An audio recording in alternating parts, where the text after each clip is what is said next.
karya Dr. Firanda Amirja LCMA sekaligus sebagai penceramah.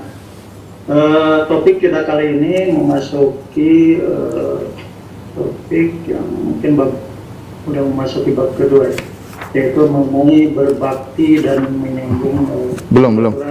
Belum sekali lagi. Setelah ini baru insyaallah. Sekali lagi.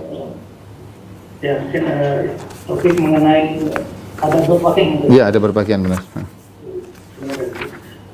Seperti biasa bahwa acara kajian kali ini dibagi dalam 2 termin, yaitu ceramah dan kemudian diskusi seperti biasa ada 2, fasilitas raise hand dan kolom chat, dan dihimbau untuk bertanya sesuai topik yang dibawakan. Untuk menyingkat waktu kami persilakan kepada Ustaz. Bismillahirrahmanirrahim. Assalamualaikum warahmatullahi wabarakatuh. Alhamdulillahi ala isahani wa syukrulahu ala taufiqihi wa amtinani wa asyhadu an la ilaha illallah wahdahu la syarika lahu ta'ziman li sya'ni wa asyhadu anna Muhammadan abduhu wa rasuluhu da'ila ridwani. Allahumma salli alaihi wa ala alihi wa ashabihi wa ikhwani.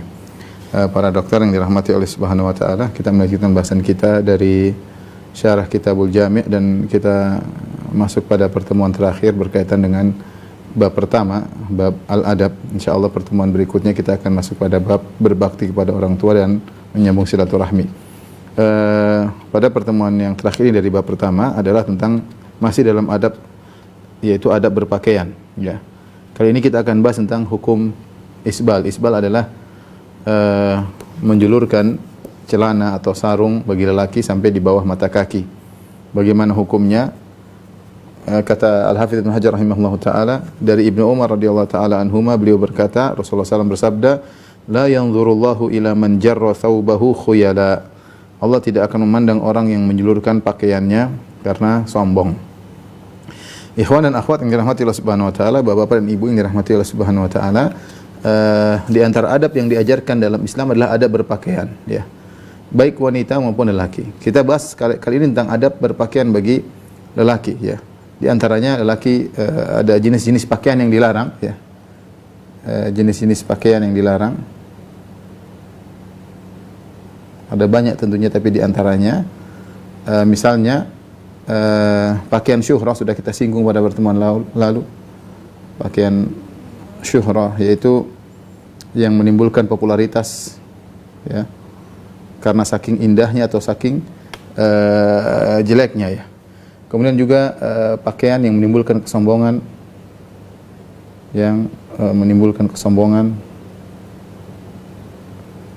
karena Allah Subhanahu wa taala pernah menghukum seseorang ditenggelamkan dalam bumi karena sombong dengan pakaian yang dia pakai. Kemudian di antaranya yang dilarang adalah misalnya pakaian dengan sutra, ya. Pakaian terbuat dari sutra, karena sutra itu adalah identik dengan kelembutan, ya, dengan kelembutan. Dan kelembutan ini adalah buat wanita, bukan buat laki-laki. Oleh karenanya Rasulullah SAW ketika memegang kain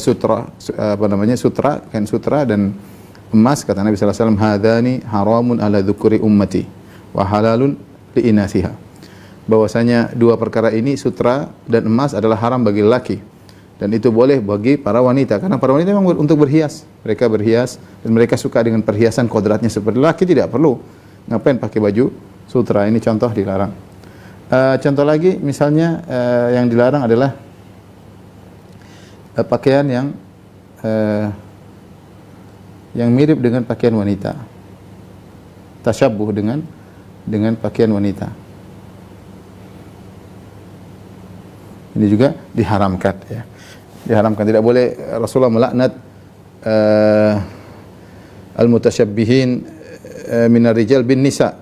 Rasulullah SAW melaknat atau Allah melaknat para lelaki yang meniru-niru wanita, di antaranya dalam berpakaian, mungkin dalam penataan rambut, tidak boleh.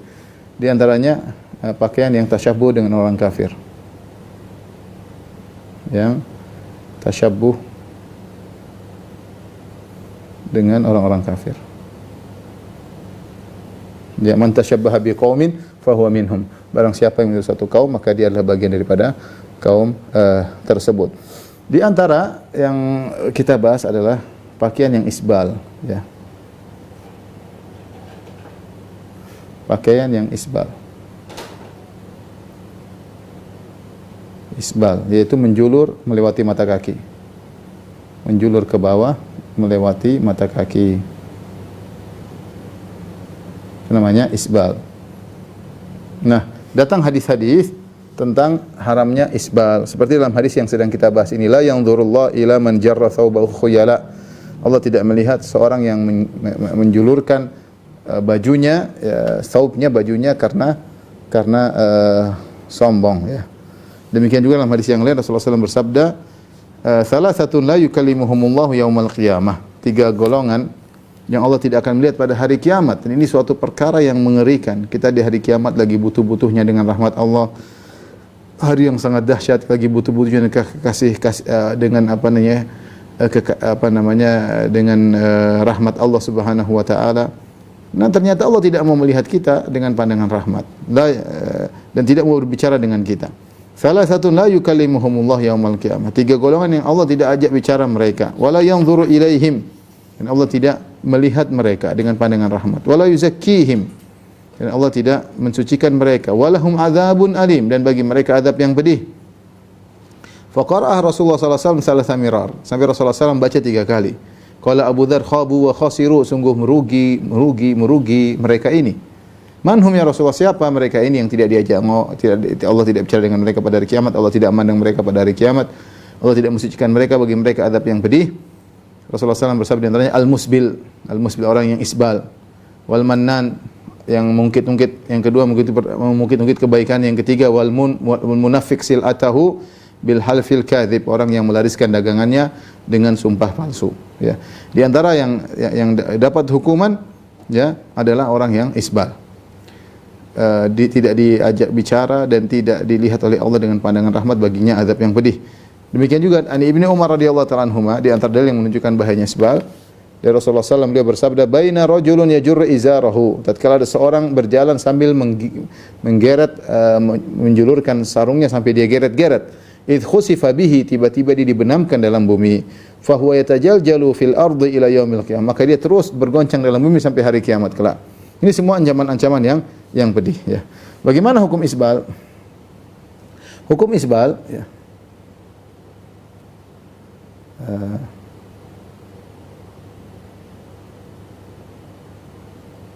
Ya, ada 2 model isbal, ya. Perhatikan. Yang pertama adalah jika isbal karena sombong.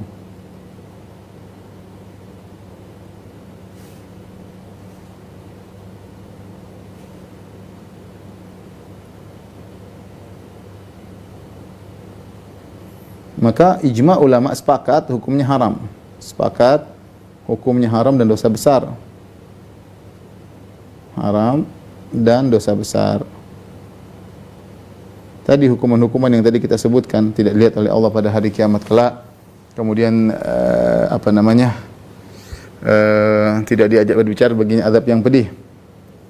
Ini jika karena sombong. Jika tanpa kesombongan,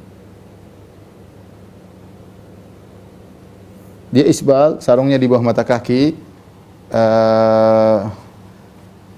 celananya di bawah mata kaki, sirwalnya atau jubahnya di bawah mata kaki, tapi tidak sombong, tanpa kesombongan. Maka ini ada khilaf. Ada khilaf di kalangan para ulama. 2 pendapat. Yang pertama, hukumnya adalah boleh atau makruh. Makruh. Yang kedua, hukumnya haram, tetap haram. Haram secara mutlak, meskipun tanpa sombong. Ini yang mengatakan makruh mayoritas ulama. Ini sebagian ulama, sedikit, tidak banyak. Di antaranya misalnya Al-Qadhiyat dari mazhab Maliki, misalnya juga dari mazhab Syafi'i ada Az-Zahabi, ada Ibnu Hajar, ulama sekarang yang mengharamkan secara mutlak seperti Syekh Albani, Syekh Utsaimin, Syekh bin Baz. Nah, tapi makruh, ulama mengatakan makruh ya. Apa dalil mereka bahwasanya ini hukumnya makruh? Kata mereka hadis-hadis yang menjelaskan isbal haram secara mutlak dibawa pada kesombongan dengan hamlul mutlak, kaidah usul fikih ya, yaitu hamlul mutlak alal muqayyad, yaitu membawa hadis-hadis yang mutlak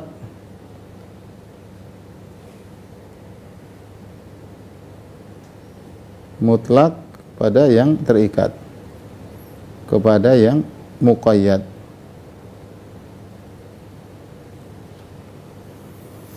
Jadi hadis-hadis tentang haramnya isbal, ya, hadis-hadis tentang isbal ada dua, ya.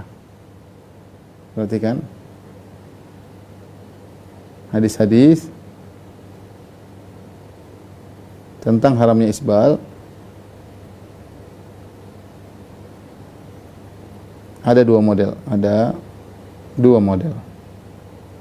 dua klasifikasi maksudnya. Yang pertama adalah yang haram secara mutlak.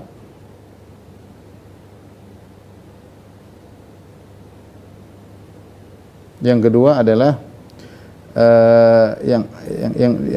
haram karena sombong, yang haram karena sombong.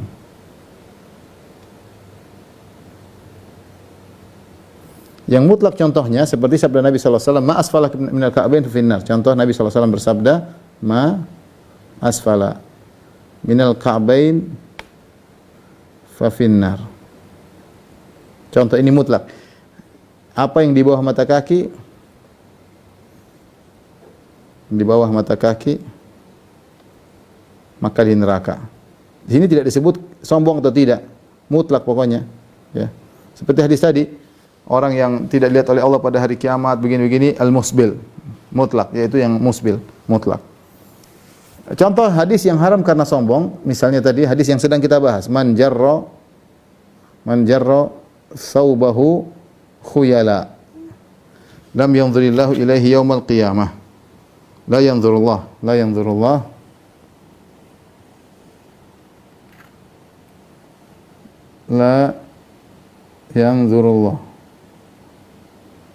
ya, Allah tidak melihat orang yang isbal karena sombong.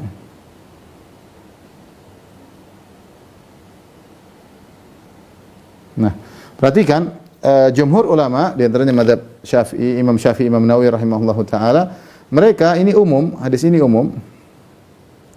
Mereka membawakan yang haram secara mutlak dibawakan kepada sini. Yang karena sombong. Mereka bawa kepada makna ini. Ini namanya hamlul mutlak alal muqayyad. Ini salah satu cara memahami hadis menurut secara usul fikih. Sehingga hadis-hadis yang bilang bahwasanya hadis-hadis isbal haram secara mutlak, ada beberapa lafal, di antaranya lafal di dalam Sahih Bukhari, ma asfala minal ka'bain fa finnar, apa yang di bawah kaki maka di neraka, maka dibawakan kepada yang ini mutlak tanpa syarat, dibawakan kepada hadis yang menunjukkan syarat, itu dengan syaratnya sombong. Maka mereka mengatakan orang yang isbal kalau tanpa sombong maka makruh, tidak sampai pada haram. Ini sisi pendalilan mereka dan mereka cukup kuat. Tetapi Allah alam bisawab, saya lebih merajihkan pendapat yang ini. Tapi tentu ini khilaf yang kuat, bukan khilaf yang lemah, khilaf yang kuat. Akan saya sebutkan pendalilannya, ya. Di foto. Kelihatan atau dibagi dua.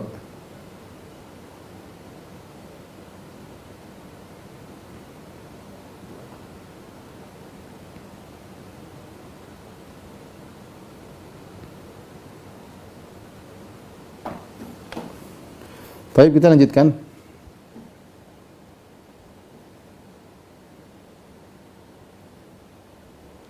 Baik. Pendapat yang kedua, isbal haram secara mutlak. Isbal haram secara mutlak meski tanpa sombong.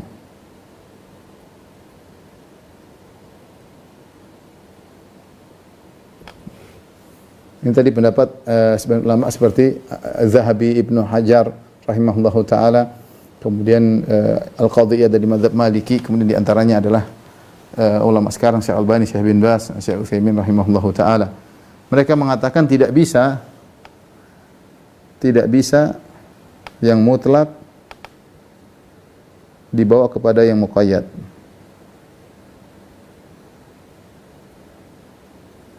Muqayyad. Ya. Karena sebab-sebab berikut.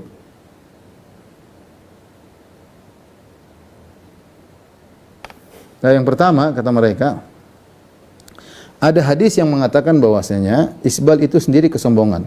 Isbal itu sendiri merupakan kesombongan. Jadi orang yang melakukan isbal ya orang sombong. Itu sudah otomatis. Jadi sifat yang melazimi isbal ya sombong. Rasulullah SAW bersabda, fa inna isbal al-izar minal makhilah. Kata Nabi SAW, isbal itu termasuk kesombongan. Jadi meskipun seorang melakukannya tidak niat sombong, otomatis sombong, karena Nabi mengatakan isbal itu sendiri adalah kesombongan. Ya. Tidak boleh mengatakan saya tidak sombong lah. Nabi mengatakan isbal itu sendiri adalah kesombongan. Ya. Dalam hadis juga seperti Rasulullah SAW bersabda, ya Sufyan bin Sahal, la tusbil. Kata Nabi, la tusbil. Fa inna Allah la yuhibbul musbilin. Allah tidak mencintai orang yang isbal. Ini pertama. Yang kedua, kenapa tidak dibawa kepada yang muqayyad? Yang kedua, karena Nabi ketika melarang isbal, melarang para sahabat isbal, Nabi tidak pernah tanya, kamu sombong atau tidak? Nabi tidak pernah tanya.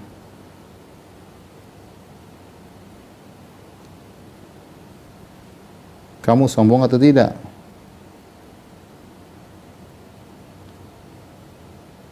Tadi seperti saya sebutkan, sombong kan masalah hati. Kalau memang yang berkaitan dengan masalah hati, Rasulullah mesti, kamu sombong enggak? Kalau sombong angkat, jangan isbal. Kalau kamu enggak sombong enggak apa-apa, cuma makruh ya. Bahkan Rasulullah melarang secara mutlak. Rasulullah mengatakan contoh, ya Sufyan bin Sahal, la tusbil. Wahai Sufyan, jangan isbal. Fa inna Allah la yuhibbul musbil. Allah tidak mencintai orang-orang yang isbal. Sebagaimana Rasulullah SAW menegur Ibnu Umar. Ibnu Umar berkata, Rasulullah tidak bertanya, kamu sombong atau tidak? Kata Ibnu Umar, marartu ala Rasulullah SAW wa fi izari istirkha'un. Aku lewat di depan Nabi SAW dan ternyata sarungku agak turun, melorot. Istirkha' maksudnya melorot. Faqala, Nabi langsung tegur, ya Abdullah irfa' izarak. Wahai Abdullah bin Umar, angkat sarungmu. Farafa'tuhu, aku pun angkat. Qala zid, kata Nabi, angkat lagi. Fama ziltu ataharraha ba'du, aku setelah itu selalu aku perhatikan sarungku. Ya. Subhanallah mengatakan, siapa yang merasa lebih tidak sombong dari Ibnu Umar? Ibnu Umar saja yang kita tahu tidak sombong, insyaallah taala dia seorang sahabat. Rasulullah suruh angkat, jangan isbal. Ya. Kemudian juga seperti tadi Sufyan bin Sahal juga sahabat, Rasul bilang angkat. Di antara hal yang menunjukkan bahwasanya contoh nyata seperti kisah dalam satu hadis kata Amr bin Syarid, perhatikan, qala ab'ada Rasulullah SAW rajulan yajurru izarahu fa asra ilaihi. Rasulullah SAW melihat dari kejauhan ada seorang yang isbal. Dia menggeret sarungnya, maka Rasulullah SAW segera menuju orang tersebut. Rasulullah SAW menegur. Au harwal, Rasulullah berlari kecil untuk menegur orang tersebut. Kata Rasulullah SAW, irfa izarak wattaqillah, angkat sarungmu dan bertakwalah kepada Allah. Orang ini berkata apa? Dia bukan niat sombong, dia mengatakan ini ahnaf tastaliqu rukbataya. Ya Rasulullah, kakiku X, lututku saling menempel. Kalau saya angkat nanti kelihatan cacatku. Qala irfa izarak fa inna kulla khalqillahi hasan. Angkat saja. Sungguhnya segala ciptaan Allah adalah baik. Fama ru'iya dzalika rajul ba'du illa izarahu yusibu ansafa saqaihi aw ila ansafi saqaihi. Setelah itu orang tersebut tidak pernah terlihat pakai sarung kecuali sampai ke tengah betis. Maksud saya, ini orang jelas dia isbal bukan karena sombong. Tapi dia isbal untuk menutup aibnya. Tapi Rasulullah SAW tetap suruh angkat. Berarti perintah untuk larangan isbal berlaku bagi yang sombong maupun yang tidak sombong. Cuma kalau sombong dosanya lebih besar. Ya. Ibnu Umar, Rasulullah suruh angkat. Apakah kita nuduh Ibnu Umar sombong? Ataukah ya Ibnu Umar saja yang tidak sombong tetap angkat sarungnya? Nah kita zaman sekarang apalagi, ya kalau Ibnu Umar saja angkat sarungnya, apalagi kita yang seperti ini. Kemudian seperti kisah Umar ketika menjelang meninggal dunia, ya. Kisah Umar radhiyallahu anhu menjelang meninggal. Jadi Umar bin Khattab radhiyallahu anhu ketika dia akan meninggal, ada seorang pemuda yang datang memuji-muji Umar. Kemudian orang itu pergi. Umar ketika setelah dia tikam 3 kali. Tikam, kemudian kalau dia minum keluar di perutnya, tidak ada lagi, ususnya sudah robek. Akhirnya ada orang pemuda datang memuji-muji Umar. Umar bilang, ketika dia balik, Umar lihat dia isbal. Umar panggil pemuda tersebut. Kata Umar, irfa' thawbak fa innahu anqa li thawbik wa atqa li rabbik. Angkat sarungmu atau angkat jubahmu, sungguhnya itu lebih bersih buat bajumu dan lebih bertakwa untuk Rabbmu. Ya. Kemudian di antara hal yang menunjukkan tidak bisa dibawa yang mutlak kepada muqayyad adalah apa yang dipahami oleh Ummu Salamah. Pemahaman Ummu Salamah.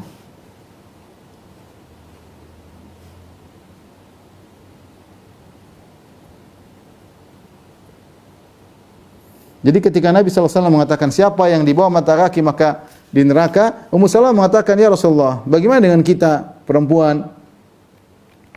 Kata Rasulullah, Rasul kasih keringan, yurkhina shibran, turunkan rok kalian di bawah mata kaki seukuran shibr, seukuran satu begini, sejengkal.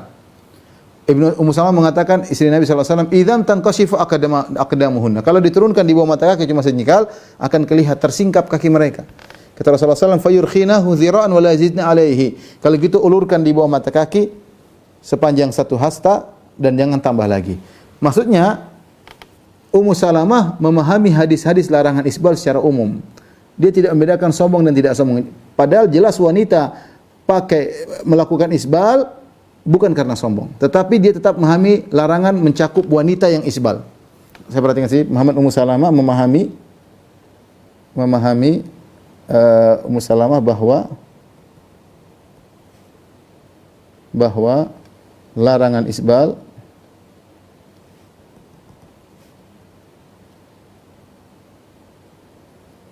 mencakup wanita.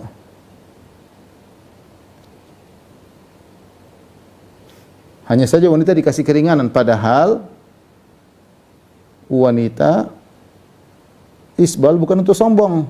Jelas bukan untuk sombong.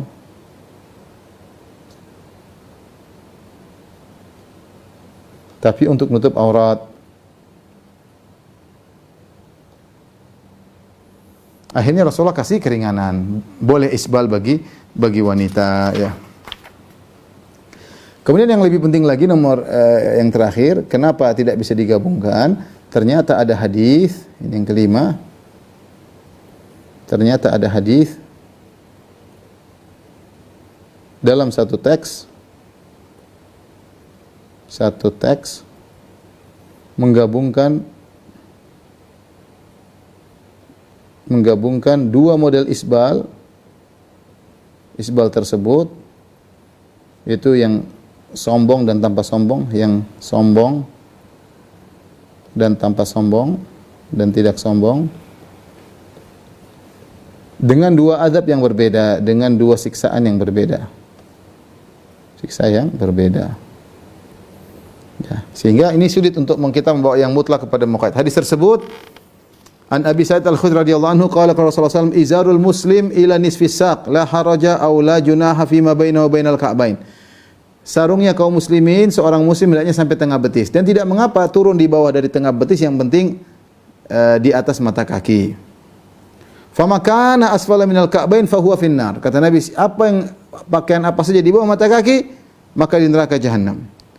Man jarra izarahu bataran lam yanzurillahu ilaihi. Barang siapa yang menggeret sarungnya karena sombong, Allah tidak akan lihat pada hari kiamat. Di sini perhatikan, ya. Nabi menyebutkan dua jenis azab, dua siksa, ya. Perhatikan. Karena sombong, siksaannya tidak dilihat oleh Allah pada hari kiamat.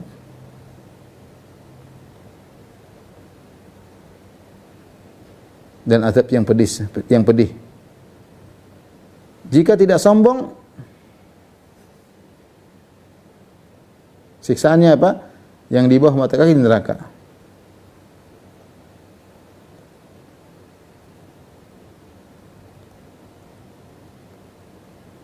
Nah, dengan demikian bahwasanya kita bisa mengambil kesimpulan bahwasanya isbal haram secara mutlak, baik sombong tidak sombong, tapi tentunya karena sombong, kalau karena sombong dosa besar, lebih parah lagi kalau tidak sombong tentu di bawahnya. Dan ini yang dipilih oleh sebagian ulama al-muhaqqiqin seperti Al-Qadhi Iyad dari mazhab Maliki, seperti kemudian juga Ibnu Hajar dan Az-Zahabi dari mazhab Syafi'i, kemudian juga Ibnu Arabi juga, Ibnu Arabi dari mazhab Maliki. Jadi Al-Qadhiyah sampai Ibnu Arabi dari mazhab Maliki, Az-Zahabi dan Ibnu Hajar dari mazhab Syafi'i, dan ulama sekarang seperti Syekh bin Baz, Syekh Utsaimin dan Syekh Albani rahimahullahu taala. Maka saya bilang saya lebih cenderung dengan menghormati pendapat yang pertama mengatakan isbal hanya haram ketika sombong. Kalau enggak sombong makruh, tidak apa-apa.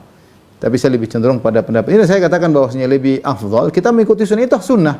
Kita dapat pahala. Kita celana di atas mata kaki kita dapat pahala, sunnah. Ya, dan sekarang lagi ngetren celana di atas mata kaki.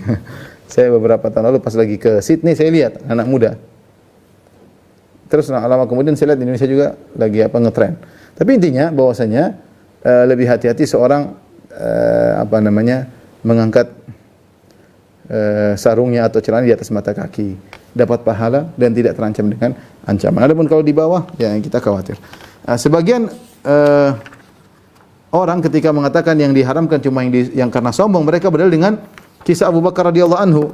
Abu Bakar radhiyallahu anhu pernah berkata, ya, ketika Rasulullah berkata, "Man jarra thawba khuyala lam yunzirillahu ila yaumil qiyamah." Siapa yang menggeret sarungnya karena sombong, Allah tidak akan lihat dia pada hari kiamat. Abu Bakar berkata, "Ya Rasulullah, inna ahada shiqai izari yastarqi." Sungguhnya Rasulullah sebagian sarungku kadang melorot.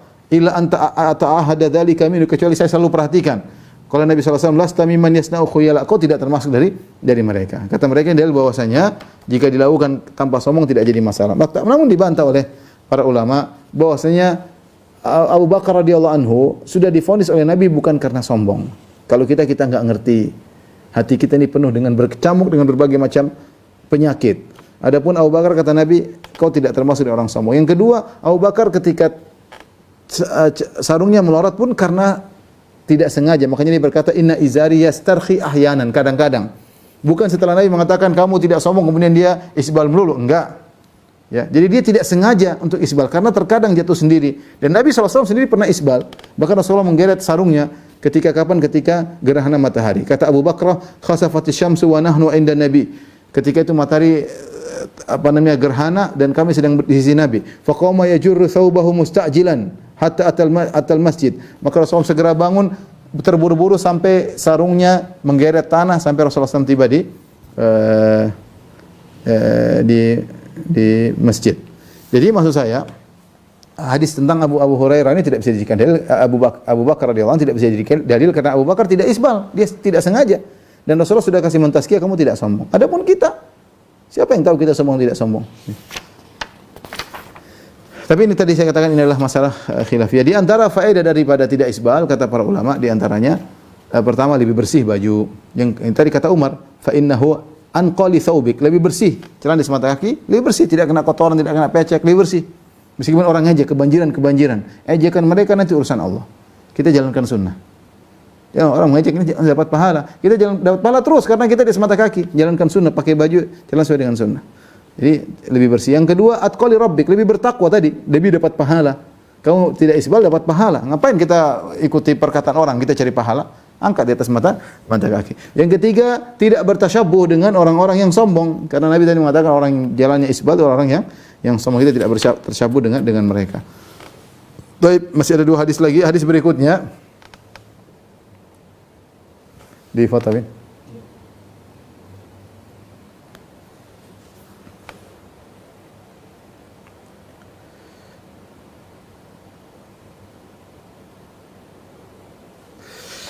Hadis berikutnya hadis tentang adab makan dan minum dengan tangan kanan. Adab makan dengan tangan makanan. Wa anhu, yaitu dari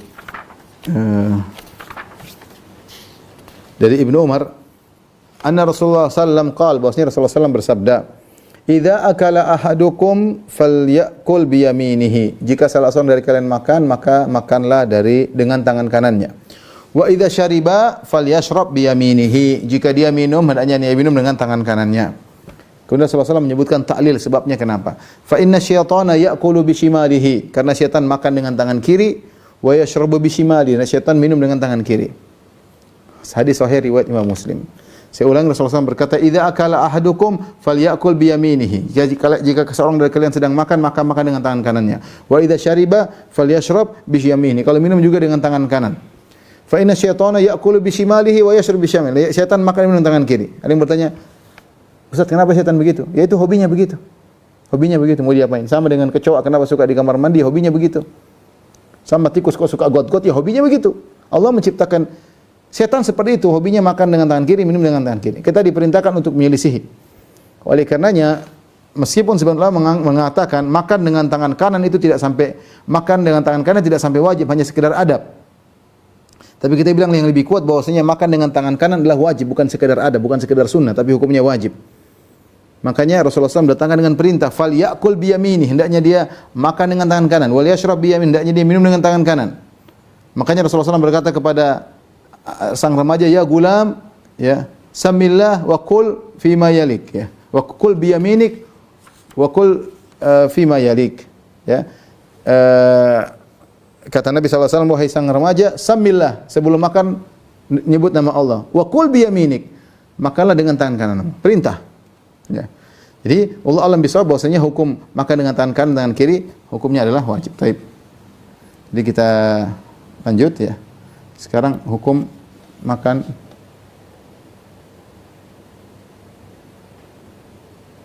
dengan tangan kanan. Ada khilaf. Pendapat pertama bahwasanya sunnah, tidak wajib. Kenapa? Karena ini adalah perkara adab.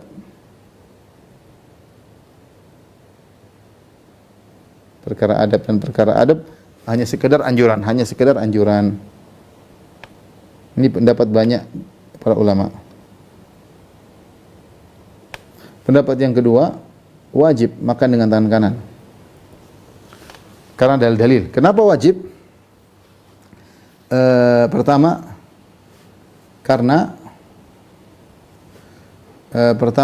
untuk menyelisih syaitan.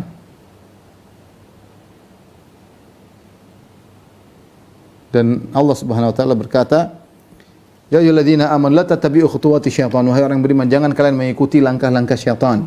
Wa may yattabi' khutuwati syaitani fa innahu ya'muru bil fahsya'i wal munkar. Siapa yang mengikuti langkah syaitan, sungguh syaitan menyeru pada perbuatan keji dan perbuatan kemungkaran.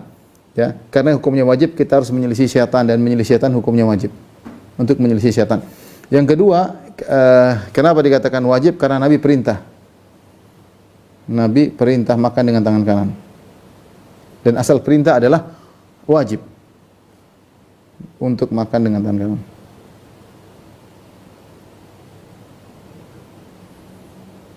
Kemudian di antaranya menunjukkan wajib, Nabi mendoakan keburukan.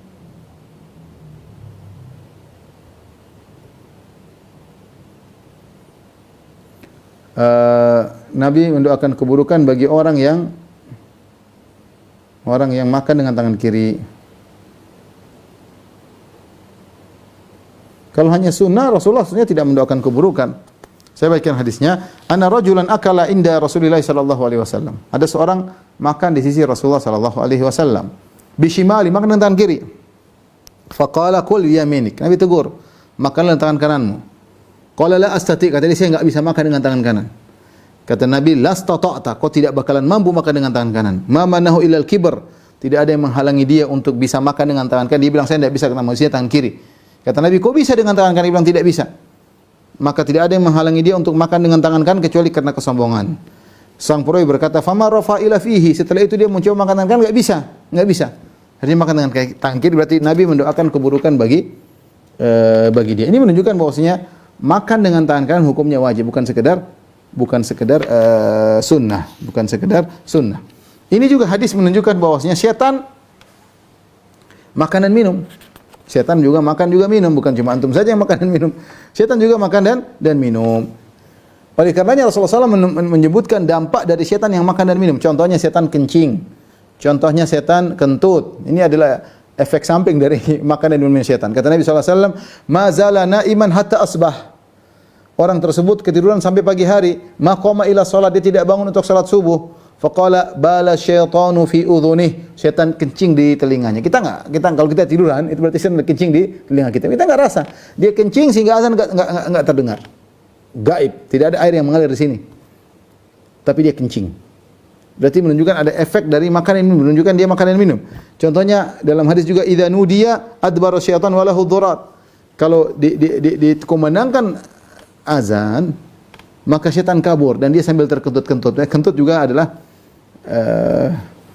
dampak dari makan dan minumnya jin ya atau syaitan. Cuma kita tidak tahu. Jadi syaitan makan dan minum, tapi dia makan dengan tangan kiri. Tapi berikutnya yang mau kita bahas adalah perhatikan mengenai makanan.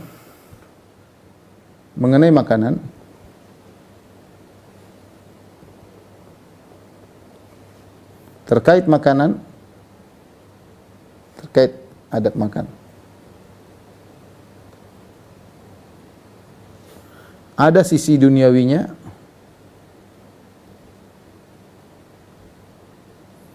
ada sisi ta'abbudnya, ibadahnya. Contoh sisi ibadahnya apa? Makan dengan tangan kanan. Ini ibadah.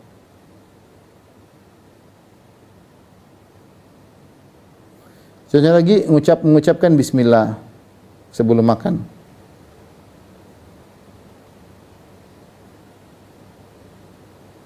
Sebelum makan. Kemudian juga setelah makan mengucapkan alhamdulillah. Ucapkan alhamdulillah.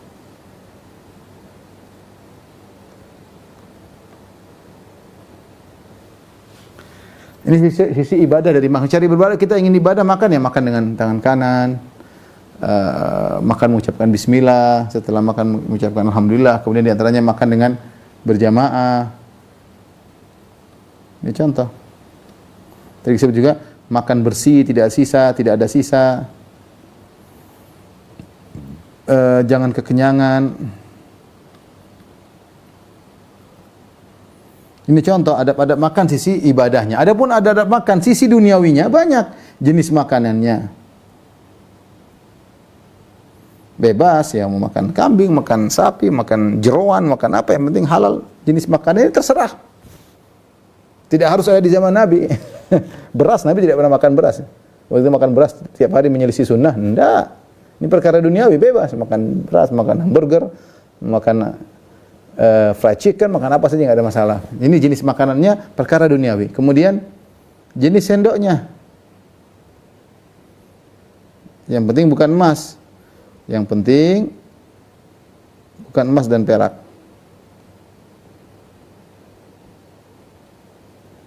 Ya, jenis sendoknya, jenis piringnya, sendoknya atau piringnya bebas. Ya. Kita yang penting makan pakai tangan kanan. Mau pakai sendok boleh, ya. Bisa sendok. Apalagi garpu, terserah. Pisau,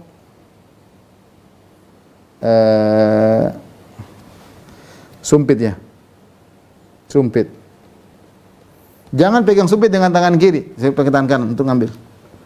Pisau juga kalau mau makan steak pakai pisau ya pakai tangan kanan ya. Sebenarnya makan steak potong pakai tangan kanan, mie makannya pakai tangan kiri. Ini salah. Ya. Potongnya tangan, ya potong dah pakai tangan kanan, tangan kita bukan kidal. Potong ya pas makan ya tangan kanan juga, enggak boleh tangan kiri. Ini adapun jenis makanan, adapun sendoknya, jenis piringnya ini duniawi, terserah, enggak ada. Ya, yang ibadahnya tadi yang saya sebutkan. Ya. Adapun jenis sendoknya. Kemudian perhatikan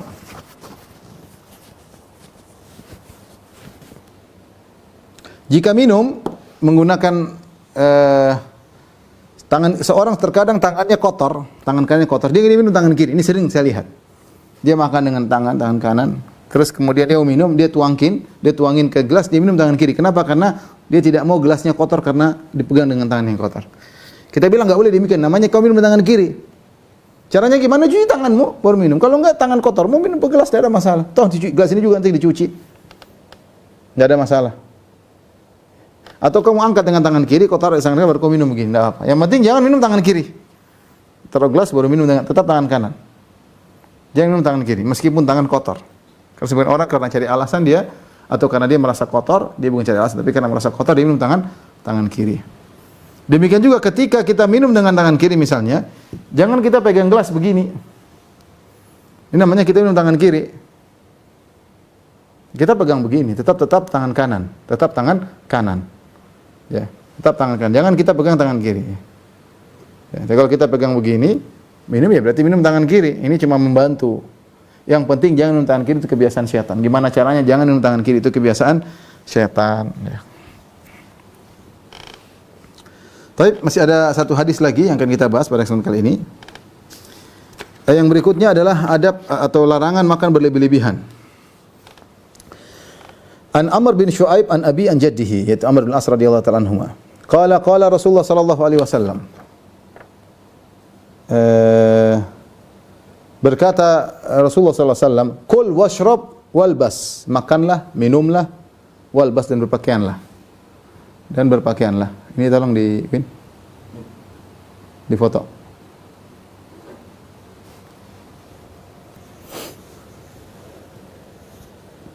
Dibikin dua satu aja. Ya. Udah. Selanjutnya adab makan, di antara adab makan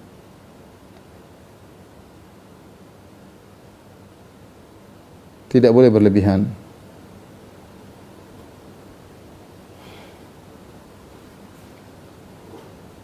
Kata Nabi SAW, kul washrab walbas. Ya. SAW bersabda, kul washrab walbas, ya,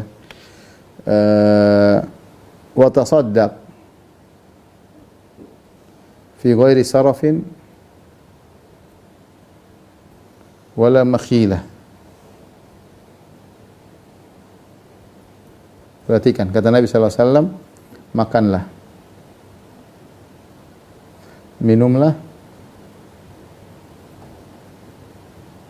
berpakaianlah, bersandanglah. Karena ilbas ini banyak maknanya. Bisa pakai jam, bisa pakai baju, bisa pakai apa. Wa tasaddaq, dan membelilah, ya. Keluarkan uang, ya. Yang penting fi ghairi sarafin wala makhilah. Tanpa berlebihan,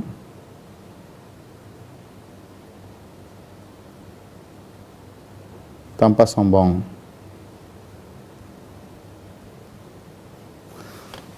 Berarti kan Rasulullah SAW menyebutkan beberapa perkara. Silakan makan, pertama. Silakan minum, dua. Silakan pakai, bersandanglah, pakai jam, pakai tas, pakai baju. Silakan membelilah, yang keempat, ya. Yang penting dua syarat, dengan dua syarat. Dua syarat. Syarat A, syarat B. Yang penting jangan berlebihan, jangan sombong. Itu dua syaratnya. Silakan selainnya bebas. Jangan berlebihan. Dalam makan berlebihan sampai meskipun berlebihan sampai kekenyangan sekali, minum berlebihan. Dan kita tahu meskipun seluruh di alam semesta ini Allah ciptakan buat kita. Allah mengatakan huwallazi khalaqalakum ma fil ardi jami'an. Dialah Allah yang telah menciptakan bagi kalian semua yang di atas muka bumi ini. Ya, silakan pergunakan. Allah mengatakan kul man harrama zinatallahi allati akhraja li ibadihi wat thayyibati minar rizqi. Siapa yang berani mengharamkan, ya, perhiasan yang kami keluarkan bagi manusia, bagi hamba-hambaku, bagi hamba-hamba Allah Subhanahu wa taala. Wat thayyibati minar rizqi. Siapa yang berani mengharamkan rizki yang halal. Semuanya halal, cuma syaratnya dua. Tidak boleh berlebihan, tidak boleh sombong. Allah berfirman, "Kulu washrabu wa la tusrifu." Makan dan minum jangan berlebihan. Israf, berlebihan, maksudnya apa? Melampaui batas kebutuhan.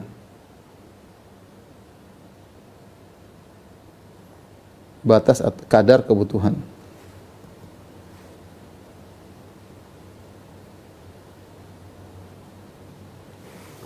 ya, makan. Contohnya apa namanya? Makan terlalu banyak, minum terlalu banyak misalnya, ya. Kemudian sombong, yaitu jangan dijadikan sarana untuk sombong. Semuanya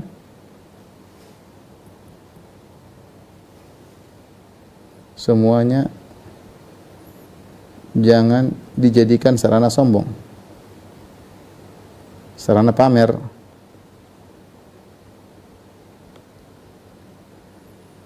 Pakaian bisa makan bisa jadi sombong-sombongan. Makan ini pamer. Kemudian apalagi zaman sekarang foto di medsos pamerkan bahwa saya sudah makan di restoran mahal. Pamer. Minuman juga mahal. Pakai pakaian, pakaian jangan tanya sarana untuk pamer. Baju mahal, merek ini bangga dengan kalau punya duit beli tapi jangan sombong. Jam mahal macam-macam. Orang bisa sombong dengan apa saja. Dengan apa yang dia pakai bisa. Ada yang sombong dengan penanya mahal.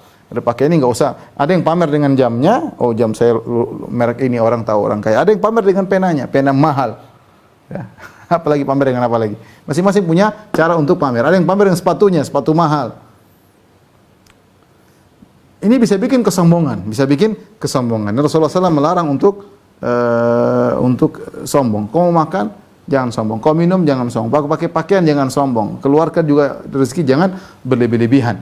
Cuma dua syaratnya, jangan berlebih-lebihan dan jangan sombong. Ya. Ternyata kesombongan itu bisa juga masuk dalam makanan, minuman. Kesimpulannya saya bilang tadi, ternyata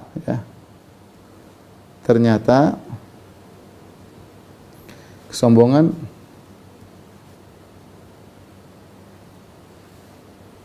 bisa masuk pada minuman. Bisa muncul karena bukan bisa masuk, bisa muncul karena makanan, minuman dan pakaian. Hati-hati ibu-ibu yang kadang sombong dengan pakaian-pakaiannya. Demikian ikhwan dan akhwat yang dirahmati subhanahu wa ta'ala, para dokter yang dirahmati Allah subhanahu wa ta'ala, yang bisa sampaikan mengenai pembahasan kalian. Kita selesai dari babul adab, ya. Dan insyaallah kita masuk dalam bab menyambung silaturahmi dan berbakti kepada orang tua pada pertemuan berikutnya. Kalau yang bertanya saya persilakan. Fotoin. Alhamdulillah. Jazakallahu khairan katsiran Ustaz atas paparannya, atas penjelasannya. Alhamdulillah Pak sudah memaparkan 3 hadis adab berpakaian, adab makan, yaitu kita makan dengan anjuran dengan tangan kanan. Kemudian hadis yang ke-16 adab makan itu larangan berlebih-lebihan. Ini bab pertama Ustaz yang terakhir, nanti mungkin untuk kedepannya mulai bab 2 ya. Yang pertanyaannya Ustaz dari ini dulu ya, dari yang raiskan dulu. Silakan, monggo. Rizki, maaf ini sebentar. Assalamualaikum Ustaz. Waalaikumsalam warahmatullahi wabarakatuh. Semoga Allah mengamati Ustaz dan menjaga Ustaz sekeluarga Ustaz. Amin, amin. Ustaz, yang mau Anda tanyakan ini Ustaz, sebatas mana di atas mata kakinya? Maaf, Bu Neneng, maaf suaranya. Iya. Ya, enggak apa-apa. Burungnya berkicau enggak apa. Lanjut, Bu. Nah, enggak bisa diberhentikan, Pak Dokter. Iya, Bu. Iya, burungnya enggak bisa disuruh diam masalahnya. Lanjut aja apa? Ini Ustaz, Ana mau tanya sebatas mana itu di atas mata kakinya, karena Ana melihat tuh ada beberapa orang tuh hanya berapa ya, sekitar 5 atau 4 cm lah kurang lebih gitu, memakai celananya. Iya. Ustaz. Yang kedua apa Ustaz? Yang kedua tuh gini Ustaz, kan pakai celana cingkrang itu kan yang maksudnya harus di mata, terus di atas mata kaki itu apakah harus pakai celana cingkrang atau pakai celana yang dikerut Ustaz? Yang diikat pakai karet itu, apakah itu boleh? Mohon penjelasannya Ustaz. Jazakallahu Ustaz. Jadi perhatikan di gambar, ya. Ini di sini ada mata kaki. Ya, misalnya di sinilah, ya. Atau kurang tinggi ya. Di sinilah mungkin ya. Pertemuan antara kaki dengan siku. Yang penting, yang paling bagus adalah nisfus sak. Ya, misalnya kalau ini betis ini, ini lutut. Ini adalah betis.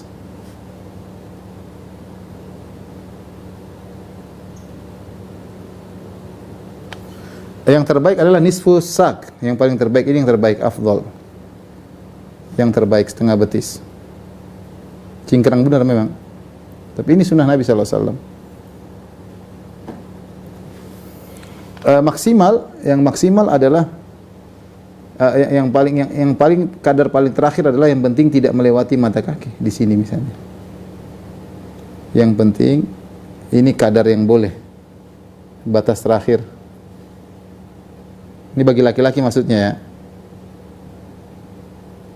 Yang penting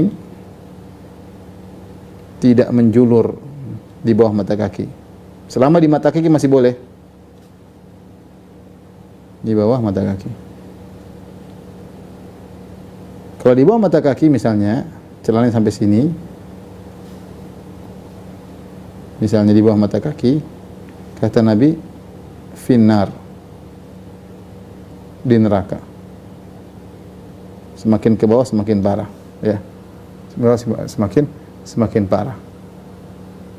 Kalau sombong lebih parah lagi. Jika sombong maka lebih parah lagi, ya. Di bawah mata kaki di neraka, ya. Ada dua kemungkinan. Tadi sudah kita jelaskan. Tanpa sombong disertai kesombongan.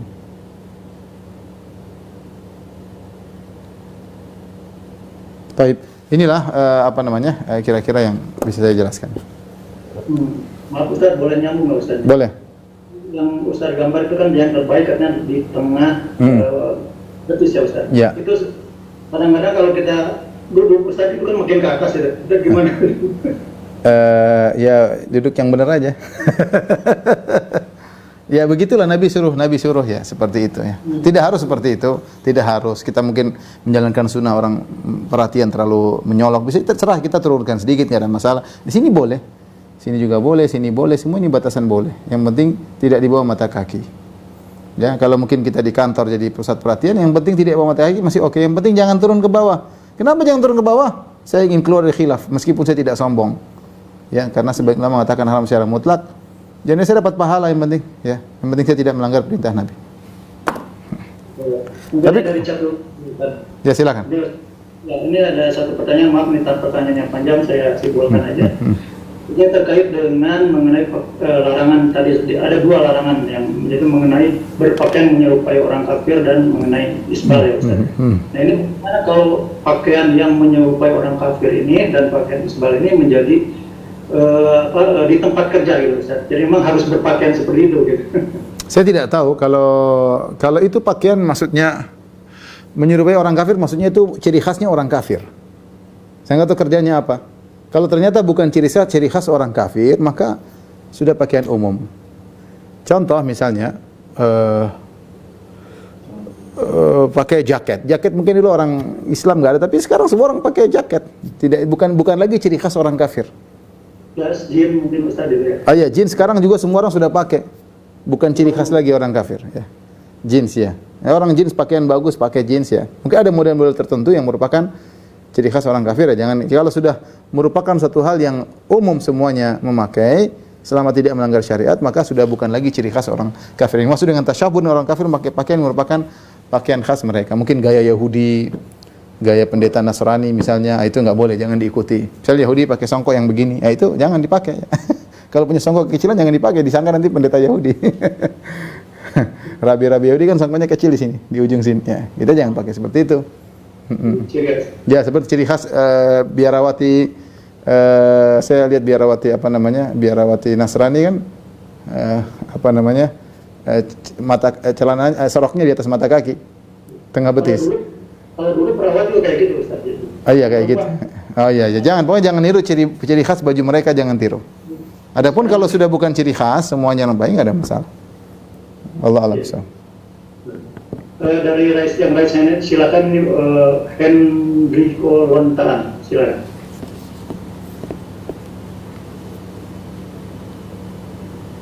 Silakan.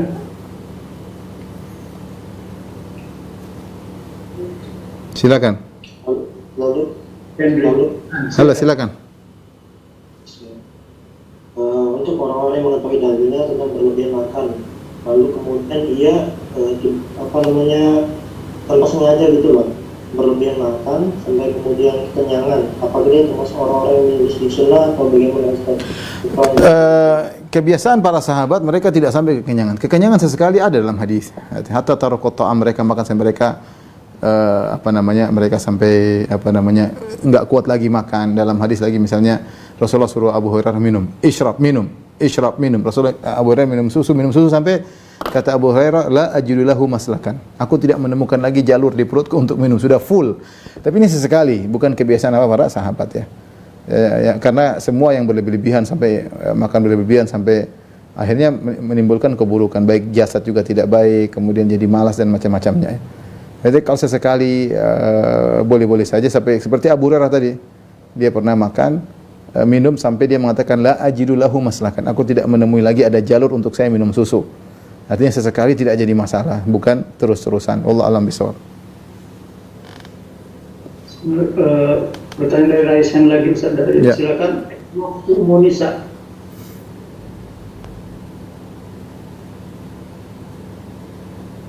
Silakan.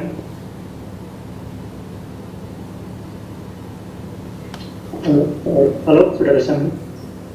Silakan. Bismillah, alhamdulillah, wassalatu wassalamu ala rasulillah. Maafan Ustaz, Ya. semoga Allah selalu memberikan Ustaz dan keluarga dalam rahmat dan keberkahan.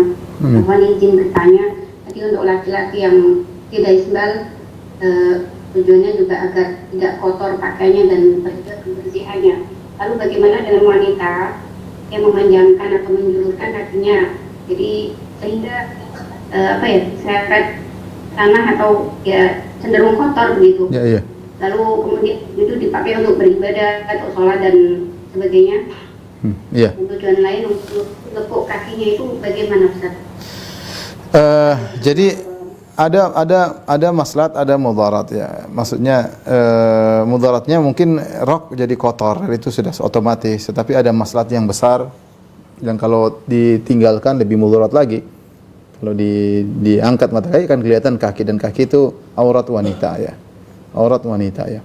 Oleh karenanya syariat tetap memerintahkan untuk menutup kaki meskipun ada mudarat berupa kotoran yang mungkin tersangkut di rok, tapi itu dimaafkan. Nabi pernah ditanya akan hal tersebut, Nabi menjelaskan bahwasanya akan dibersihkan dengan tanah berikutnya. Jadi itu diantara rukhsah yang diberikan kepada wanita. Jadi kadang-kadang kotor-kotor sedikit, debu sedikit dimaafkan, sholat aja nggak ada masalah. Kalaupun harus misalnya tidak menjulur, ya tadi memang pakai kaos kaki, ya itu mengurangi kaos kaki, kemudian agak turun sedikit ya. Intinya seperti itu. Insya Allah nggak ada masalah ya, selama kita berusaha menutup ya. Allah alam bisawab.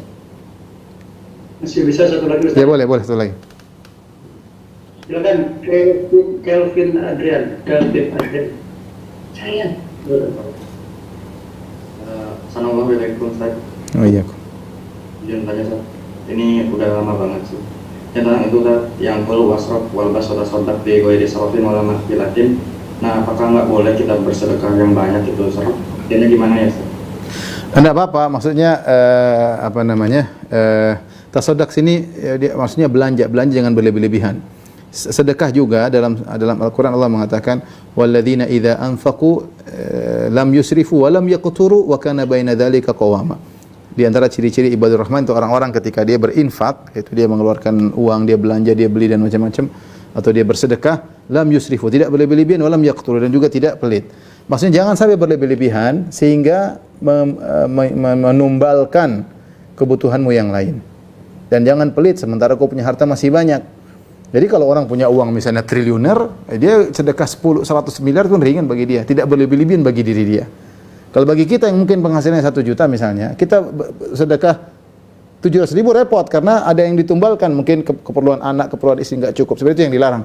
Tapi kita di antara jangan sampai kita juga kekurangan, dan jangan sampai kita sedekah harta masih tersisa banyak. Kita berusaha sedekah banyak-banyak. Yang penting maka untuk yang wajib aman, anak istri sudah nyaman, kebutuhan mereka terpenuhi. kebutuhan kita yang lain wajib, orang tua semua sudah terpenuhi, masih ada sisa, sedekah. Nggak ada masalah. Nggak ada masalah. Maksudnya jangan berlebih-lebihan itu, jangan sampai menumbalkan kewajiban-kewajiban yang lain. Wallahu a'lam bishawab. Demikian saja apa yang saya sampaikan. Kurang saya mohon maaf. Wabillahi taufiq wal hidayah. Assalamualaikum warahmatullahi wabarakatuh. Terima kasih Ustaz. Mudah-mudahan Ustaz sehat-sehat.